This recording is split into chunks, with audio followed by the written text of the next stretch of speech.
Hi everybody, this is Katie Kramer with Tomorrow's Technology Today. Today we're going to be talking about cybersecurity, specifically the impact that COVID-19 has had on the threats coming into your business, as well as what you can do to protect yourself and your business from the cyber attacks that are going on, and what to do if you have an attack on your business. So just a couple of housekeeping things. If you have any audio or video issues, please try to refresh your browser, and that will typically resolve any issues. Please use the meeting chat if you have any questions or comments during the presentation. Leah Kesters is also on the line, and she's monitoring that for us. And this presentation is being recorded and will be available after the broadcast at tomtechtoday.com/webinars, or you can also catch it on our YouTube channel.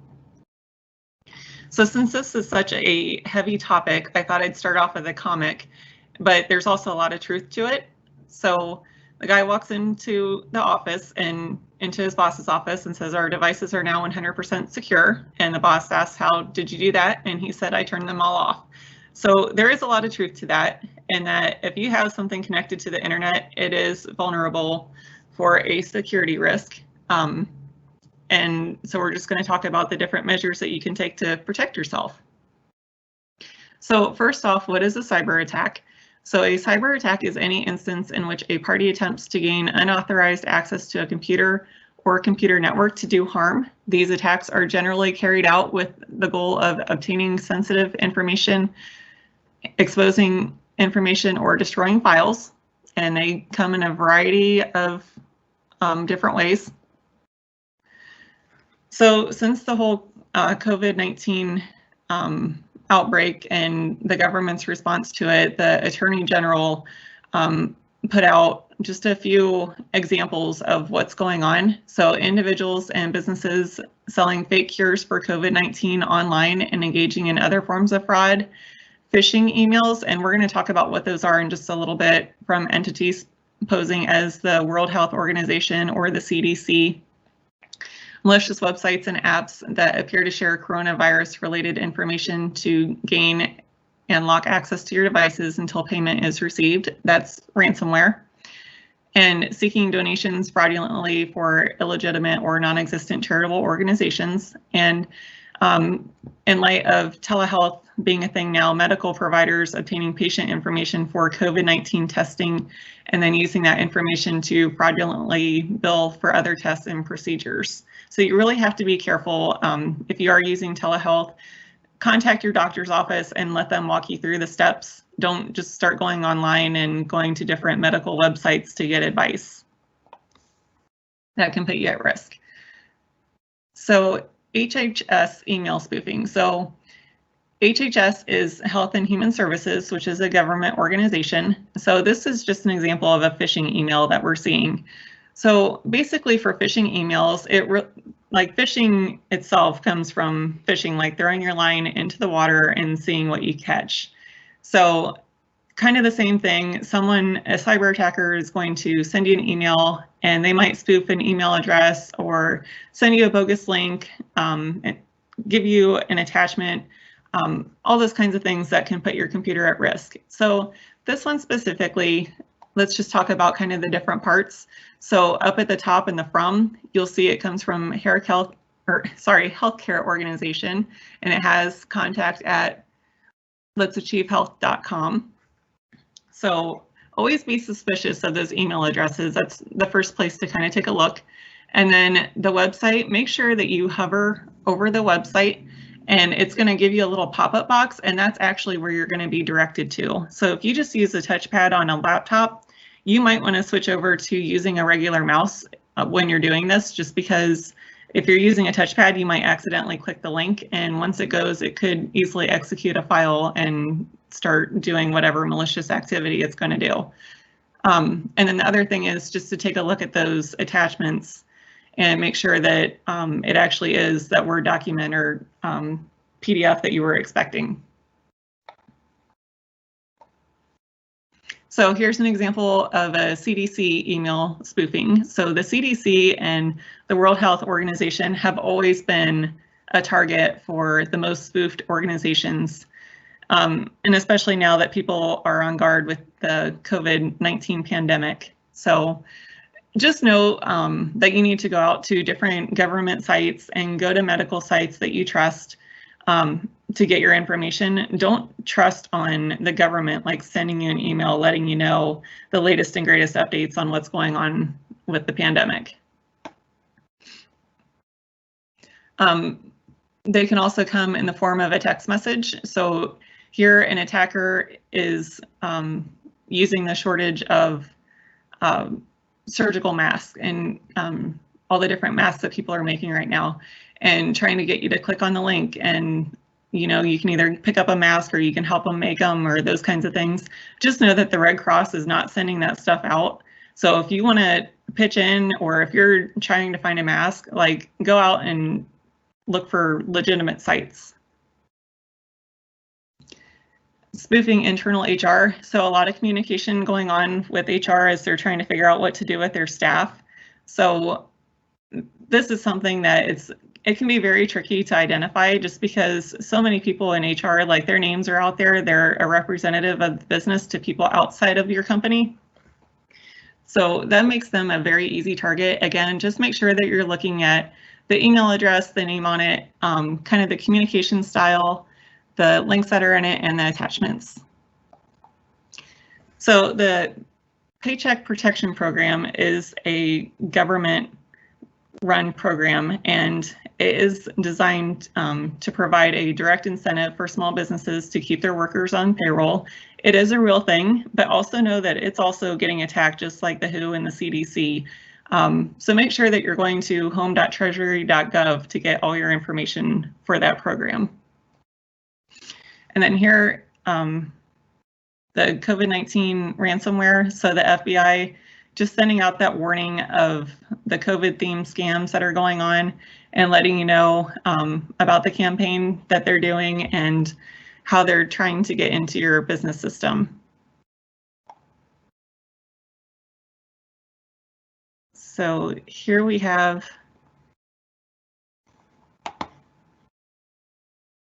a little video for the announcement. So this came out on March of 2020, and this was just the first warning that we had, letting you know that NetWalker ransomware was attaching ransomware payloads in phishing emails.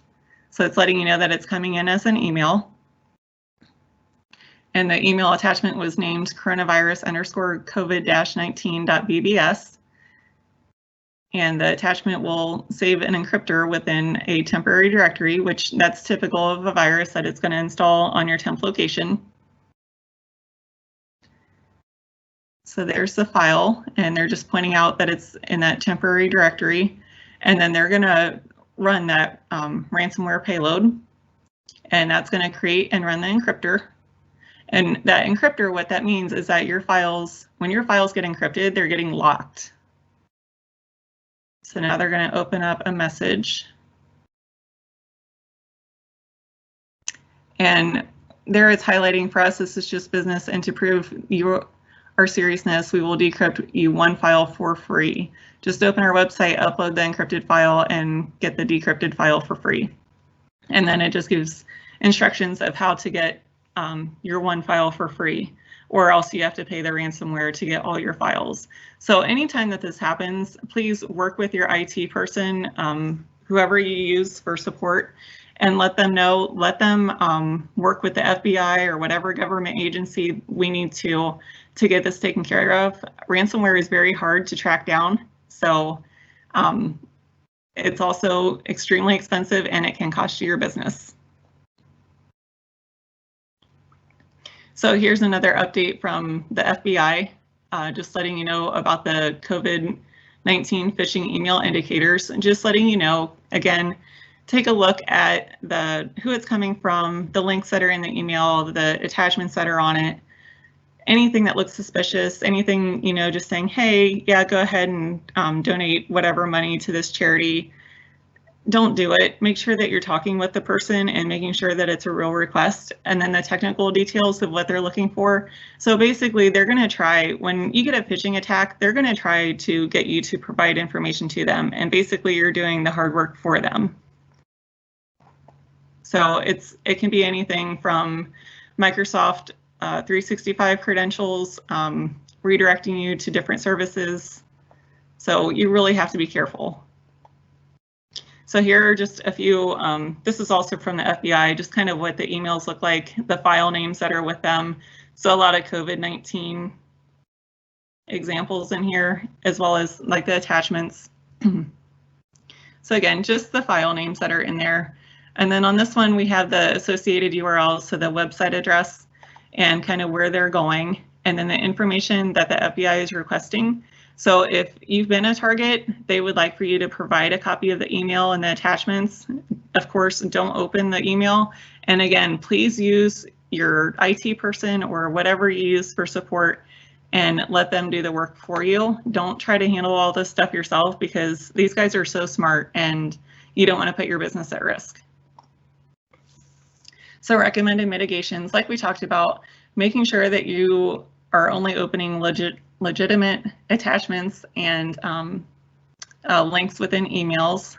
Again, make sure that you verify who it's coming from, make sure that the address is correct in case anyone's been spoofed.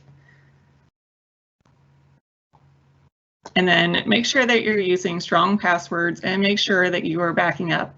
Again, make sure that you are leaning on your technical support team to take care of that backup work for you. Make sure that you're backing up the files that you actually need to run your business.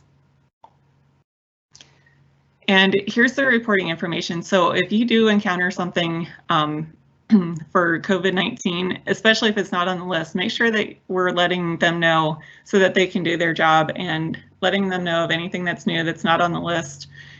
And again, just keep working with your IT department so we can get it taken care of.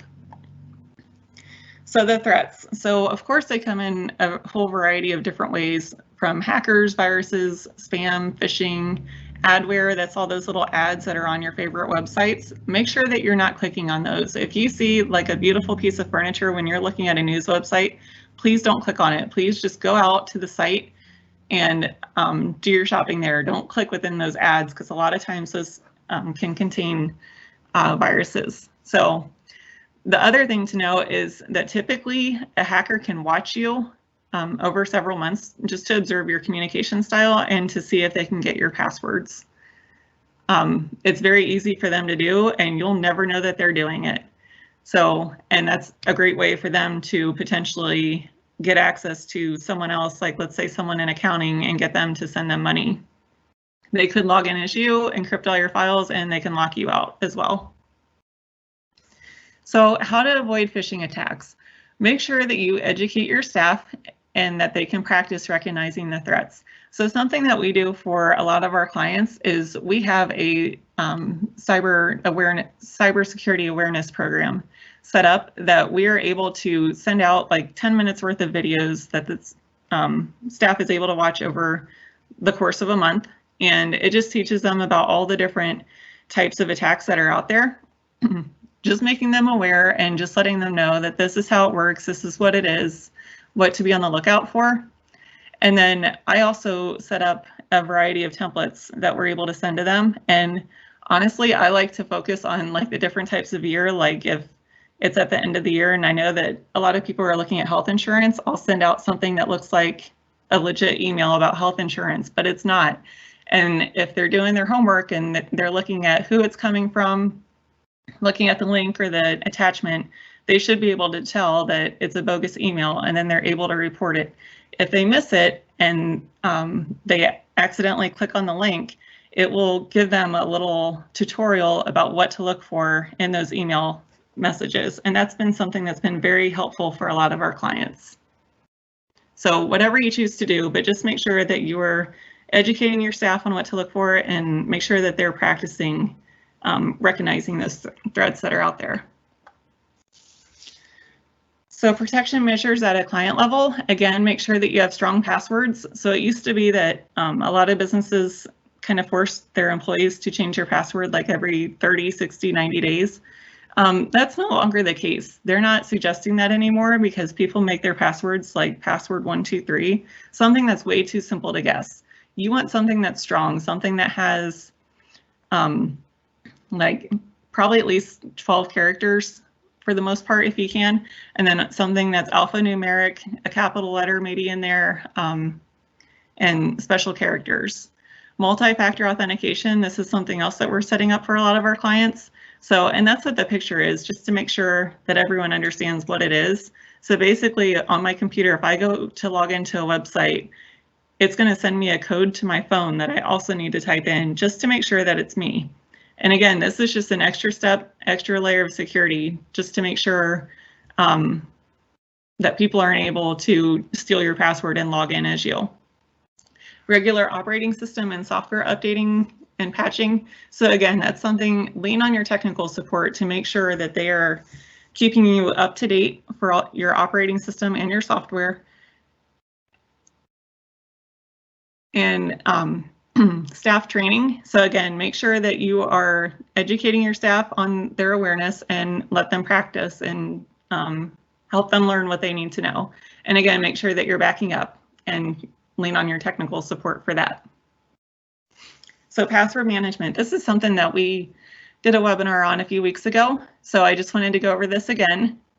If you are looking for a password management tool, make sure that you find something that's simple to use for any browser on any device, computer and mobile friendly, browser extensions. That's a wonderful tool. We have that in ours. We use SolarWinds Passportal, and we're able to install that plugin. And then when I go to a website, I can just click on the little icon, and that allows, like, that pastes my username and password right in, and it's very easy to get into. So there's no extra step. There's no fumbling around to try and find my password. It's all right there.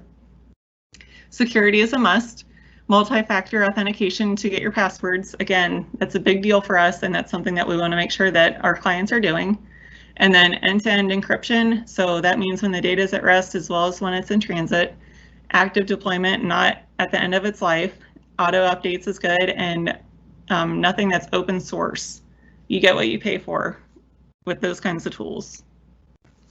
So what does a password management program do for you? So password generation. So this is something, it's so wonderful, because if you have certain parameters that you need to meet for a certain site, you can set it so that it creates a password for you, and then once it's created, it's in there and it's saved, so you don't have to worry about remembering some complex password. Convenience. So this is something, I mean, before I knew what password management programs were, I would spend countless hours resetting my password. Now I don't have to. I have one password to remember. Actually, yeah, one password to remember, and then it sends the multi-factor authentication to my phone. I type that in and I'm in. Now I have all my passwords with me. And security. So again, people are able to watch your screen, so you want to be careful, and this is a great way to prevent keyloggers and screen loggers from watching you type in your passwords on screen. So protecting your business network. So again, this is something, make sure that you're putting your IT support team to work. VPN, this is something that we had to set up a lot of for clients to be able to work remotely. So hopefully that's the new way of the world, and VPN is a wonderful tool. It protects your data when it's out there. VPN stands for Virtual Private Network. Again, very easy to use. And then make sure that you have a firewall/managed router in place. And again, that's something, make sure that you are putting your IT team to good use. Make sure that you're secure, especially now working from home. Make sure that you're connecting to a secure network. So the transaction process. So if you ever get a request to saying, hey, please send $10,000 to this charity, don't rely on that email. Make sure you pick up the phone and confirm that that's what they want to do, that that's the amount that they want and where they want it to go, and make sure that you're sending it to the right place. It's so easy for hackers to spoof and then create some fake sites, and you're sending the money in, and it's once it's out there, that's it. Like, there's just no getting it back. And then also make sure when you're going to sites, make sure that HTTPS is in the address bar and you have the little lock on it, and that's just showing you that the site is secure. So again, just to go over kind of the government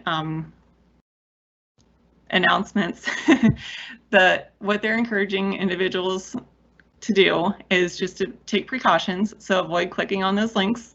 in unsolicited emails and watch as attachments. Use trusted sources and do not reveal personal or financial information over email. And make sure if you have something for a charity, make sure that it's a real thing before you make a donation. And just keep checking back on government websites for what the latest and greatest is as we move forward through this thing. Okay, do we have any questions in our chat?